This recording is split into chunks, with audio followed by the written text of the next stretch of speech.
إن الحمد لله نحمده ونستعينه ونستغفره ونتوب إليه ونعوذ بالله من شرور أنفسنا ومن سيئات أعمالنا من يهده الله فلا مضل له ومن يضلل فلا هادي له وأشهد أن لا إله إلا الله وحده لا شريك له وأشهد أن محمدا عبده ورسوله صلى الله وسلم عليه وعلى آله وصحبه أجمعين. أما بعد فيا أيها المؤمنون اتقوا الله ربكم وأطيعوه فإن في تقوى الله عز وجل وطاعته سعادة الأبد وفلاحه في دنياه وأخراه. أيها المؤمنون إن هذه الحياة الدنيا دار امتحان وميدان ابتلاء، وما من عبد في هذه الحياة إلا وهو مبتلى، ثم إلى الله جل شأنه المرجع والمآب. قال تعالى: ليجزي الذين أساءوا بما عملوا ويجزي الذين أحسنوا بالحسنى. يقول الله تبارك وتعالى: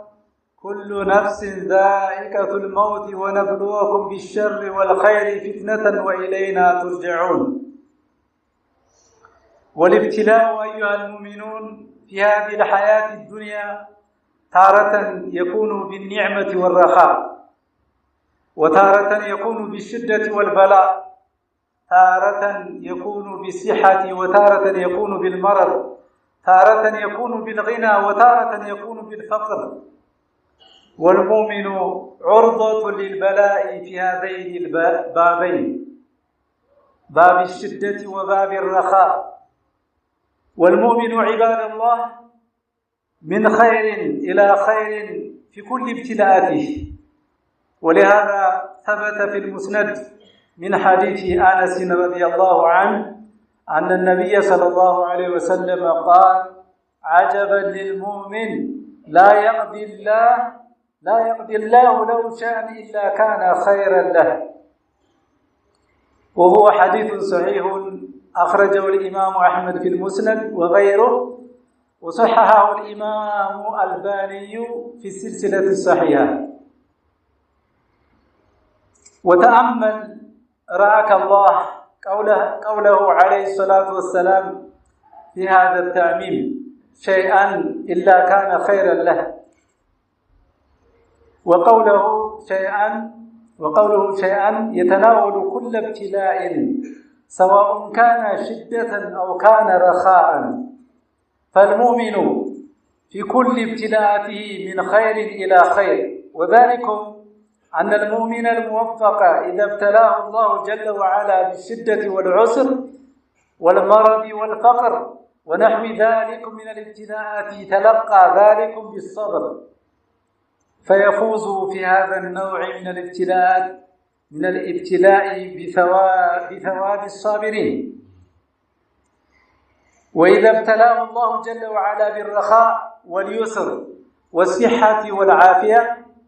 والغنى والسعة، فإنه في هذا النوع من الابتلاء يكون شاكرا لله جل شأنه، فيفوز بثواب الشاكرين.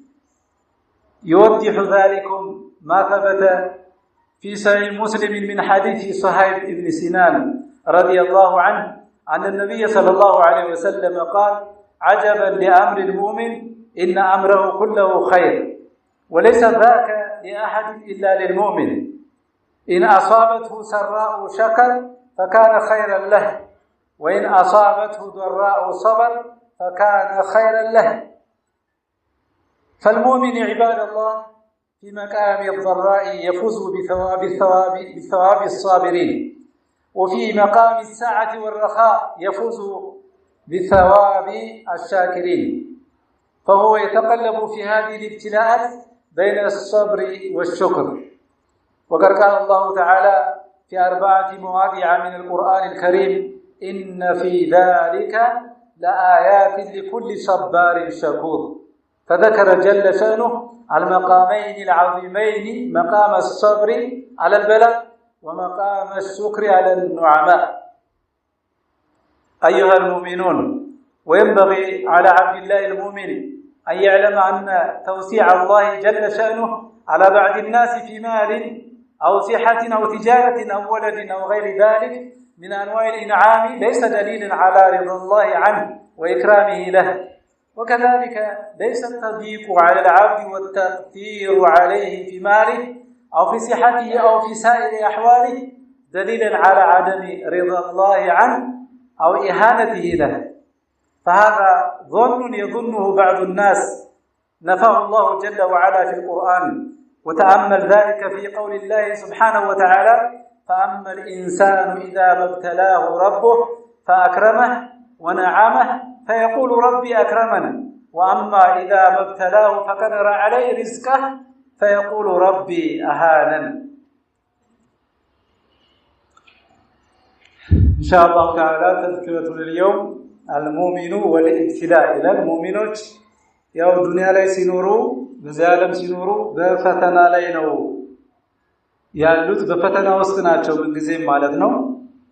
ይሄንን ለማስታወስ ይሆናል ማለት ነው። እዚህ በቅድሚያ አላህ Subhanahu Wa Ta'ala መፍራት ይኖርብናል። እንደዚሁ አላህ Subhanahu Wa Ta'ala ያዘዘንን አቅማችን በፈቀደ መስራት ይኖርብናል ማለት ነው። አላህ Subhanahu Wa Ta'ala በመፍራት አላህ Subhanahu Wa Ta'ala በመታዘዝ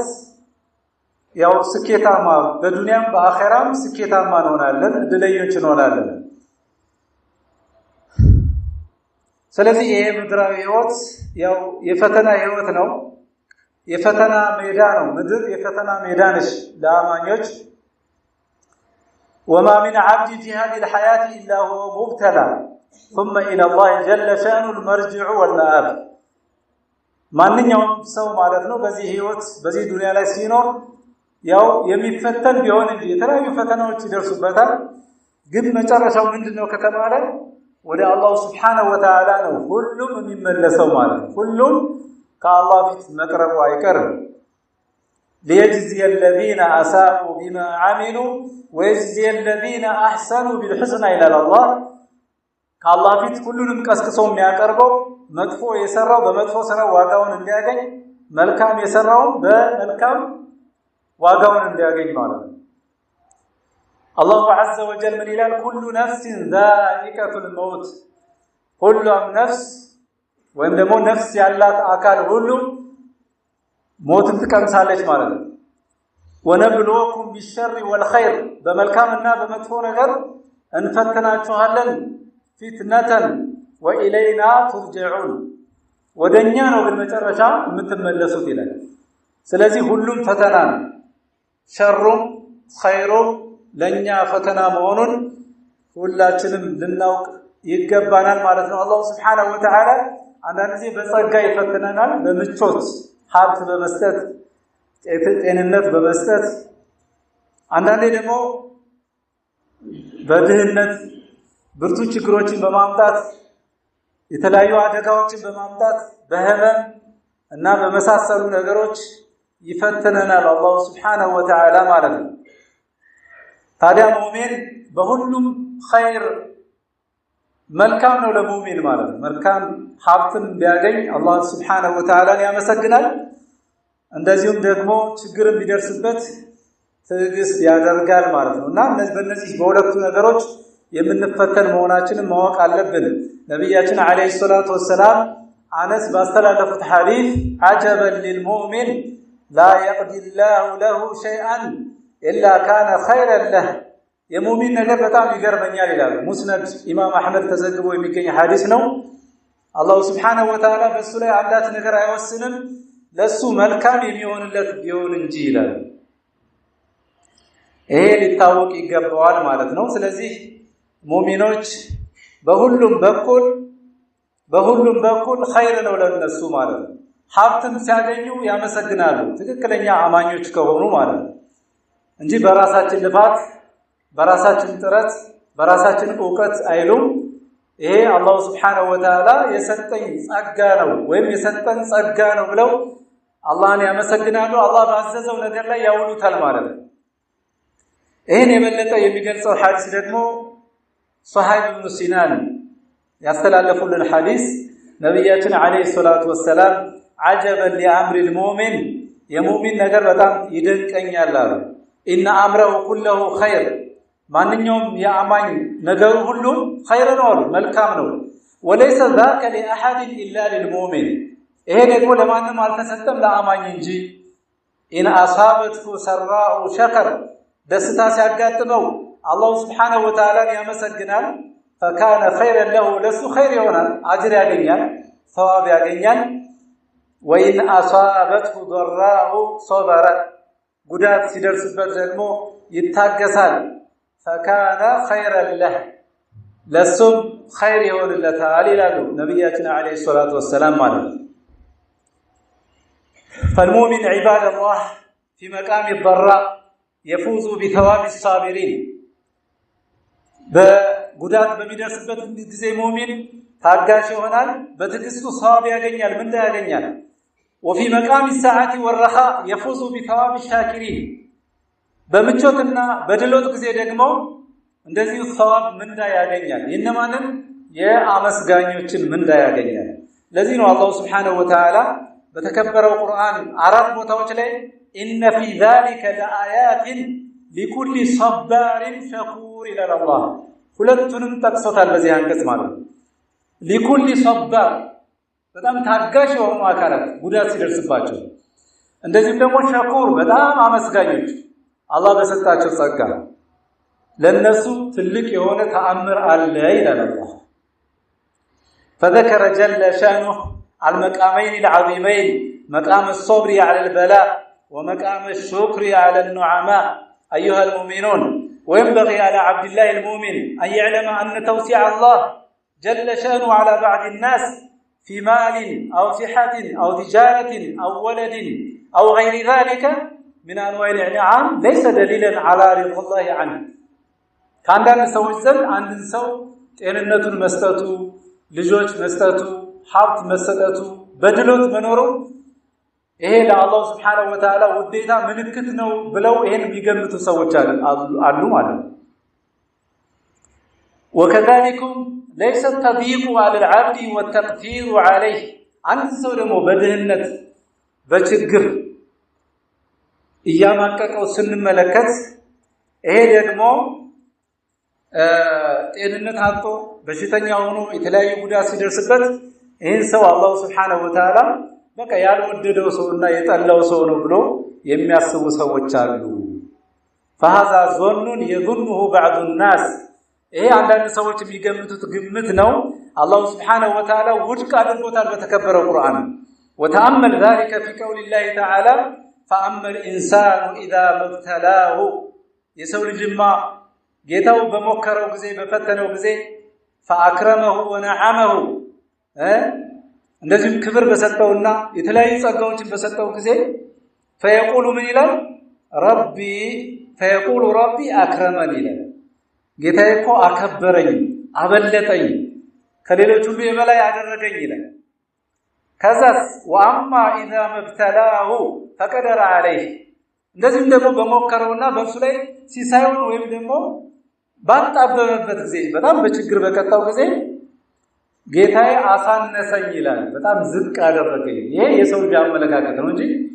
የሰው ልጅ አላህ Subhanahu Wa Ta'ala إن أكرمكم عند الله أتقاكم ነው ከናንተ ዘንድ በጣም የተላቀና የተከበረ ከአላህ ዘንድ አላህ Subhanahu Wa Ta'ala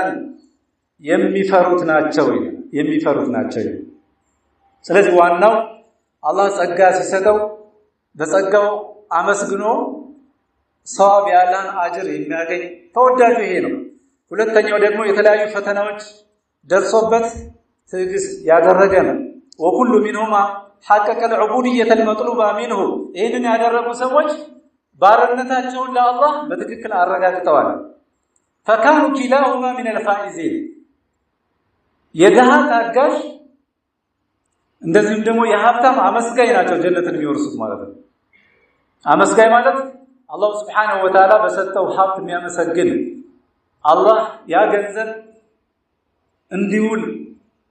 ባዘዘው መልኩ ገንዘቡን የሚያውል ማለት ነው በዚህ በዱንያ ላይ ሲኖር ማለት ነው ከሐላል ከስቦ አላህ በሚፈቅደው ሁኔታ ያንን ገንዘብ አግኝቶ እንደዚሁ በሚፈቀዱ ነገሮች ላይ ያዋለ ሰው ትክክለኛ ሻኪር ማለት ይሄ ነው። أيها المؤمنون والمآب إلى الله عز وجل መጨረሻ ግን መመለሻችን ወደ ማን ነው? ولذلك ختم الله عز وجل الآية بقوله وإلينا ترجعون ወደኛ ነው የምትመለሱት አይ አንኩም تبتلون في هذه الحياة በዚህ ዓለም በምድራዊ ህይወት ትፈተናላችሁ ትሞከራላችሁ ثم مرجعكم إلى الله عز وجل ከዛ መጨረሻ መመለሻችሁ ወደ ምንድነው? ወደ አላህ ነው። ክፉም የሰራው መልካም የሰሩትም ከአላህ Subhanahu Wa Ta'ala ፊት ይቀርባሉ። መጥፎ የሰሩ ሰዎች በመጥፎ በጀሃነም ይቀጣቸዋል። ጥሩ የሰሩ ሰዎች ደግሞ አላህ Subhanahu Wa Ta'ala ጀነትን አዘጋጅቶላቸዋል ማለት ነው። سواء كان الامتحان نعمة أو كان الامتحان شدة. أقول هذا القول وأستغفر الله لي ولكم ولسائر المسلمين من كل ذنب فاستغفروه يغفر لكم إنه هو الغفور الرحيم. الحمد لله الذي له ملك السماوات والأرض يحيي ويميت وهو على كل شيء قدير. والصلاة والسلام على نبينا محمد الذي أرسله ربه شاهدا ومبشرا ونذيرا وداعيا إلى الله بإذنه وسراجا منيرا. أما بعد أيها المؤمنون عباد الله اتقوا الله تعالى وراقبوه مراقبة من يعلم أن ربه يسمعه ويراه واعلموا أن هذه الدار زائلة وزائل من عليها كلاتن من النوق يقبانا ይህቺ የዱንያ ሀገር ምንኖርባት ጊዜያዊ ዓለም ተወጋጅ ነች በሷ ላይ ያለው ሁሉ ተወጋጅ ነው ማን ሲቀር አላህ Subhanahu Wa Ta'ala ብቻ ሲቀር ማለት كل من عليها فان ويبقى وجه ربك ذو الجلال والإكرام وأن المآب إلى الله عز وجل መጨረሻ መመለሻችን ወደ አላህ Subhanahu Wa Ta'ala ነው ويوم اللقاء بالله تكون المجازات الله سبحانه وتعالى في سنقرب ነው ዋጋችን የምናገኘው ففي ذلك اليوم العظيم يقول الرب جل شأنه በዛ ትልቅ በሆነ አገር ትልቅ በሆነ ቀን ሁሉም ራቁቱን ተሰብስቦ በሚቀርብበት ቀን አላህ سبحانه وتعالى ወይም ደግሞ ሁሉንም ያጥፍቶ ይላል ሁሉንም አጥፍቶ أنا الملك أنا الديان أنا الملك وني نقصنا نجلا أنا الديان والديان أي المحاسب المجازي حساب ما درجو مرمرا ما درجو أنين إلى الله فمن يعمل مثقال ذرة خيرا يره ومن يعمل مثقال ذرة شرا يره يبنان كبدتي هذا ويمتنشوا بندان كبدتي أكل من كان سران يسراسو سراون يملك عليك أماكن كذا ما الله سبحانه وتعالى وقاوني من الدول ومن يعمل مثقال ذرة شرا يره يملكتوال شر مدفوم سرا كسرا تنش እንኳን ብትሆን ማለት ከዛ በኋላ አላህ Subhanahu Wa Ta'ala በዛ ስራው ዋጋውን ይሰጠዋል ايها المؤمنون والكيس من عباد الله بالنسبه له ማለት ከአላህ ባሮች من دان نفسه في هذه الحياه በዚህ ህይወት እያለ ነፍሱን የሚቆጣጠር الله سبحانه وتعالى يعززون المتكبر أي حاسبها قبل أن يحاسب حساب كما دربوا وفيت نفس الحساب ميادر الله بعززه ملك يمينور أمين ينو بلد له مالك وعمل لما بعد الموت كموت بحالا لأنه يموتم يميسران بلد له مالك ينو أستوى له مالك ينو ዱንያ ላይ ያለ አላህ ያዘዘውን ህግ የሚተገብር ነው የአላህንም ሐቅ ሊሆን ይችላል የሰዎችንም ሐቅ ሊሆን ይችላል ሰበብ ነገሮችንም ያደርሳል ያ ጀማዓተል ሙስሊሚን ብልህ ብሎ ማለት ሰበብ ነገሮች ጉዳት ከመምጣታቸው በፊት ጉዳት ሲመጣ ትግስት ማድረግ ግድ ነው ከአቅም በላይ በሆነ ነገር ከዛ በተረፈ ግን ጥንቃቄንም ማዝ ያ ጀማዓተል ሙስሊሚን ጥንቃቄን ማዝም ያስፈልገናልኛ ይሄ ሊታወቅ ይገባል ሰበብን አላህ Subhanahu Wa Ta'ala ሰበብ እንድንጠቀም ሲበርደን ልብስ እንድንለብስ አዟል አላህ ጦር ሜዳ ላይ አካላችንን ለመከላከል የብረት ቆብ የብረት ጃኬቶች እንዲለበሱ አዟል አላህ Subhanahu Wa Ta'ala ማለት አንድ ሰው ልጅ ለመውለድ ሚስት ማግባት አለበት ይሄ ሁሉ ሰበብ ነው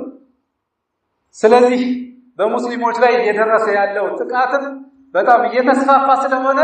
አላህ Subhanahu Wa Ta'ala خذوا حذركم ይላል ጥንቃቄያችሁን ያዙ ሰሃቦች እኮ ሶላት ሲሰግዱ መሳሪያቸውን ይዘው እንዲሰግዱ አዟል አላህ Subhanahu Wa Ta'ala ማለት መሳሪያቸውን ይዘው ታጥቀው ሰይፋቸው ማለት እስከዚህ ድረስ ነው እስላም የሚያዘው ስለዚህ ከይሶች ብልሆች መሆን መቻል አለብን ራሳችንን ቢያንስ የምንጠብቅበት መሳሪያ ሊኖረን ይገባል ያ ጀማዓት ሙስሊም ራሳችን ህጋዊ የሆነ መሳሪያ ማለት ይሄ ብዙ ጊዜ ነው እየደጋገምኩ የምናገረው ማለት ልብ ያለው ሰው ልብ ይበል የተዘመተው ዘመቻና እቅድ በጣም ከባድ ስለሆነ ማለት ምናልባት ሚዲያ ስለማትከታተሉ ሊሆን ይችላል ከባድ የሆነ እቅድ ታቅዷል በሙስሊሙ ላይ ማለት ከፍተኛ የሆነ ጥቃት ለማድረስ ማለት ስለዚህ በዚህ ላይ ደግሞ አገር አንለቅም ኢንሻአላህ እኔ በራሴ በግሌ ማለት አገር አለቅም ዲናችንን ያካሄድን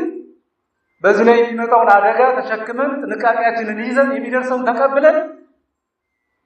ይሄ እንዲያነት ሞት ነው የምፈልግ ለራሴ ማለት ስለዚህ ኢንሻአላህ ሁላችን በየአካባቢያችን መመካከር ያስፈልጋል መደራጀት ያስፈልጋል በየአካባቢያችን ለመጠበቅ ከመስጂድ ስንወጣ መቃኘት ያስፈልጋል በወንድሞቻችን ላይ ጥቃት ሲደርስ በወንድም ላይ የሚደርሰው ጥቃት የኛም ጥቃት መሆኑን ማወቅ መቻል አለብን ይሄ በሙስሊሙ ላይ ብቻ ሳይሆን በሌላም ህገወጥ ተግባር ሲፈጸም ዝም ብሎ ማየት አያስፈልግም አላህ የከለከለው ጉዳይ ነው መዝሉም የሆነን አካል የተበደለን አካል እርዳው ነው አንተ ወለው ካነ ካፊራ ይሄ ሊታወቅ ይገባል ያ ጀማዓት ሙስሊሚን ስለዚህ ከይስ መሆን አለብን ወልከይስ من عباد الله من دان نفسه حتى መሳሪያ መግዛት አቅም የሌለው አካል ካለ አቅም ያላችሁ ግዙ ያ ጀማዓት ሙስሊሚን ኸይር አጅር ታገኙበታላችሁ ሰዋብ ታገኙበታላችሁ ራሳችንን ለመጠበቅ እንጂ በሌላ አካል ላይ ለመዝመት አይደለም አቅም የለንም ግን ቢያንስ ቤታችንን ለመጠበቅ ሚስቶቻችንን ለመጠበቅ ገንዘባችንን ለመጠበቅ ንብረታችንን ለመጠበቅ በአደባባይ ዝርፊያው እየተካሄደ ያለው ማለት በአደባባይ ስለዚህ ያለን አማራጭ ይሄ ሆኗል ብቸኛው አማራጭ በአሁኑ ሰዓት ማለት ይሄን እንግዲህ ልብ ያለው ልብ በል والكيس من عباد الله من دان نفسه في هذه الحياة أي حسبها قبل أن يحاسب وعامل لما بعد الموت ولا عاجز من أتبع نفسه هواه دكما ብሎ ማለት ነፍሱ የምትለው ነገር ስሜቱ የምትለው ነገር ቢከተል አይ አርኻሊ ነፍሲ ዚማም ወአጥለቀ ለሃ العنان ልክ ያደረገ ነፍሱ የፈለገችውን እንድትሰራ የሚያደርግ ማለት የአላህን ህግ እንዲጥስ ስትመክረው ነፍሱ ያን ተከትሎ የሚነጉድ ከሆነ እንደ አይነቱ ሰው አጅዝ ወይም ደግሞ ደካማ ነው وأطلق لها العنان تفعل ما شاءت من حرام أو آثام ثم يفاجئ بالموت ويفاجئ بالجزاء والحساب ألا فليتق الله عز وجل فلنتق الله سبحانه وتعالى للنفراء يقبل فلنتق الله عز وجل ولنحاسب أنفسنا نفساتنا حساب ما أدرك يسفلقال قبل أن نحاسب حساب كما درجات بفت والنزل أعمالنا قبل أن تزل ميزان ላይ ከመቅረባችን በፊት ስራችንን ከወዲሁ ልንመዝል ይገባል يا جماعة المسلمين وصلوا وسلموا رعاكم الله على محمد بن عبد الله كما أمركم الله بذلك في كتابه فقال إن الله وملائكته يصلون على النبي يا أيها الذين آمنوا صلوا عليه وسلموا تسليما وقال صلى الله عليه وسلم من صلى علي صلاة صلى الله عليه بها 10 اللهم صل على محمد وعلى آل محمد كما صليت على إبراهيم وعلى آل إبراهيم إنك حميد مجيد وبارك على محمد وعلى آل محمد كما باركت على إبراهيم وعلى آل إبراهيم إنك حميد مجيد اللهم أعنا ولا تعن علينا وانصرنا ولا تنصر علينا وامكر لنا ولا تمكر علينا وانصرنا على من بغى علينا اللهم اجعلنا لك ذاكرين لك الشاكرين. اللهم أصلح ذات بيننا وألف بين قلوبنا واهدنا سبل السلام وأخرجنا من الظلمات إلى النور، وبارك لنا في أسماعنا وأبصارنا وأزواجنا وأموالنا وأوقاتنا، واجعلنا مباركين أينما كنا. اللهم أمنا أوطاننا يا رب العالمين. اللهم اشف مرضانا وارحم موتانا. اللهم أهلك الكفرة والمشركين أعداءك أعداء الدين. ربنا إننا ظلمنا أنفسنا وإن لم تغفر لنا وترحمنا لنكونن من الخاسرين. ربنا آتنا في الدنيا حسنة وفي الآخرة حسنة وقنا عذاب النار. وآخر دعوانا أن الحمد لله رب العالمين.